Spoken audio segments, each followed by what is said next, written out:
हरिओम दर्शकों, बहुत बहुत स्वागत है आपका हमारे खास कार्यक्रम ज्योतिष उजाले की ओर में। मेडिकल एस्ट्रोलॉजी की सीरीज को आगे बढ़ाते हुए आज हम बात करने वाले हैं वेट लॉस और गेन की। इसका क्या कारण है और इसका क्या निवारण है।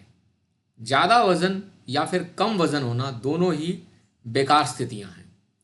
अगर आपका स्वास्थ्य आप अच्छा रखना चाहते हैं, आप ज़्यादा मोटे नहीं होना चाहते या बहुत ज़्यादा पतले हैं तो थोड़ा वेट गेन करना चाहते हैं, तो आपको अपनी जन्म कुंडली के अंदर इन चीज़ों को देखना चाहिए।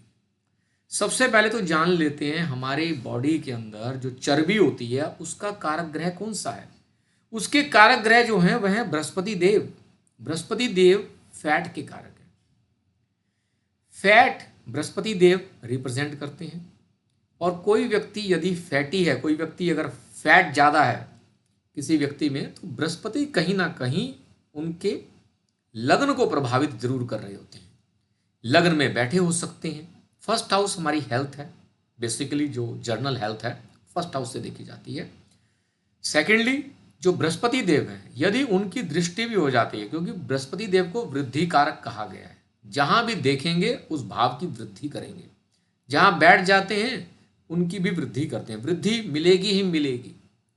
कुछ अपवाद भी हैं कि जिस भाव में बैठते हैं उसकी हानि भी करते हैं, वो सिर्फ पंचम भाव से संबंधित है। एक दो और कॉम्बिनेशन हैं, वो अलग मैटर है।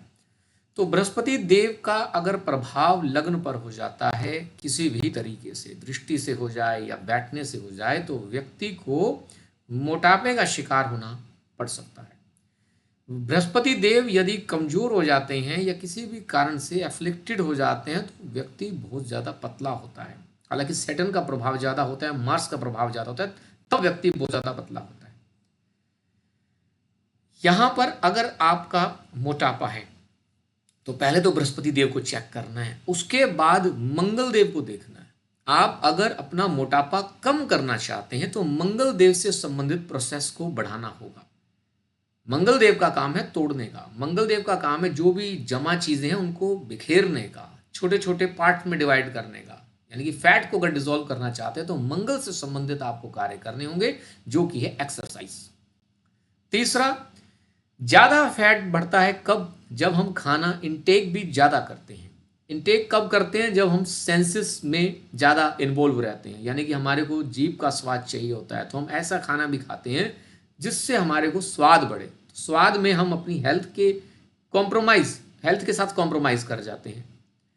तो वीनस उसके लिए जिम्मेवार है। तो वीनस से संबंधित खाने को आपको रोकना होगा। ज़्यादा टेस्टी खाना और ज़्यादा जंक फूड, प्लेजर के लिए जो खाना खाया जा रहा है, इंजॉयमेंट के लिए जो खाना खाया जाता है, उससे आपको बचना चाहिए। तीसरा, सेटन के प्रोसेस को बढ़ाना होगा। जो टॉक्सिन्स का काम है ना बॉडी के अंदर, वो सैटर्न रिप्रेजेंट करते हैं, शनिदेव। तो आपको पहले तो बृहस्पति देव को ठीक करना है, फिर मंगल से संबंधित कार्य करने हैं, एक्सरसाइज वगैरह करनी है, फिर वीनस से संबंधित जो भोजन है जो हम सिर्फ प्लेजर के लिए खा रहे हैं, अच्छा लगता है, मन कर रहा है, तो वो आपको रोकना चाहिए। तो ये अगर आप कार्य करते हैं तो आपका निश्चित तौर पर वेट लॉस हो जाएगा। अब गेन करना है तो इसके विपरीत कार्य करिए। यानी कि आपको कोशिश करनी है, वैसे गेन अगर आप करना चाहते हैं तो थर्ड हाउस जो हमारा तीसरा भाव है उसको थोड़ा सा आपको एक्टिवेट करना होता है। जब आप थर्ड हाउस को एक्टिवेट करते हैं अपनी जन्म कुंडली के अंदर तो ग्रोथ होनी शुरू हो जाती है। उसका सीधा संबंध यदि लगन के साथ है, अब आप खुद एक्टिवेट पर्सनली कर रहे हैं। एक तो चीजें होती हैं खुद ब खुद एक्टिवेट होती हैं, एक आप खुद से एक्टिवेट करते हैं तो आप उसमें इन्वॉल्व हो रहे हैं, तो आपका वेट भी बढ़ना शुरू हो सकता है यदि आप सही से बृहस्पति देव को बैलेंस करें और थर्ड हाउस को एक्टिवेट करें। ग्रोथ नहीं हो पाती कई बच्चों की, ग्रो नहीं कर पाते अच्छे से, तो थर्ड हाउस वीक होता है। ग्रोथ के लिए थर्ड हाउस को आपको एक्टिवेट करना होगा। अभी के लिए इतना ही। हरिओम हरिओम हरिओम।